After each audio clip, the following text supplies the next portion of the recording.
ભૂકંપમાં અવારનવાર સવાલ પૂછાતા હોય છે કે જે તરંગો રિલીઝ થાય છે ભૂકંપ દરમિયાન એ ભૂકંપીય તરંગો કેવા પ્રકારના છે, ઇન્ફ્રાસોનિક, અલ્ટ્રાસોનિક કે સુપ્રાસોનિક. તો એટલું યાદ રાખજો કે આ સવાલને કેવી રીતના સમજવાનો હોય. તો માણસ એ કઈ તીવ્રતા, કઈ ફ્રીક્વન્સી વાળો અવાજ સાંભળી શકે છે. તો જવાબ આવે 20 હર્ટ્ઝથી લઈને 20 કિલો હર્ટ્ઝ.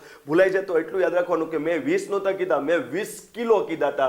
તો 20 હર્ટ્ઝથી લઈને 20 કિલો હર્ટ્ઝ વચ્ચેની ફ્રીક્વન્સી વાળો કોઈ પણ અવાજ હોય તો એને માણસ સાંભળી શકે છે. આટલું પહેલા ક્લિયર છે. પણ 20 હર્ટ્ઝથી નીચેનો અવાજ હોય તો ઇન્ફ્રાસોનિક કહેવાય, અને 20 કિલો હર્ટ્ઝથી વધુનો અવાજ હોય તો એને કહેવાય અલ્ટ્રાસોનિક અવાજ. તો અલ્ટ્રાસોનિક અવાજ માણસ ન સાંભળી શકે અને ઇન્ફ્રાસોનિક અવાજ પણ માણસ સાંભળી ન શકે.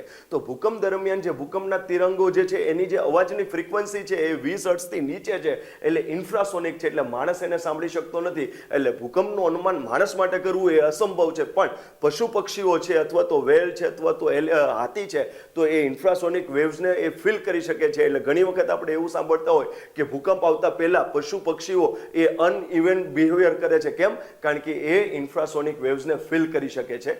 જી કે શોર્ટ.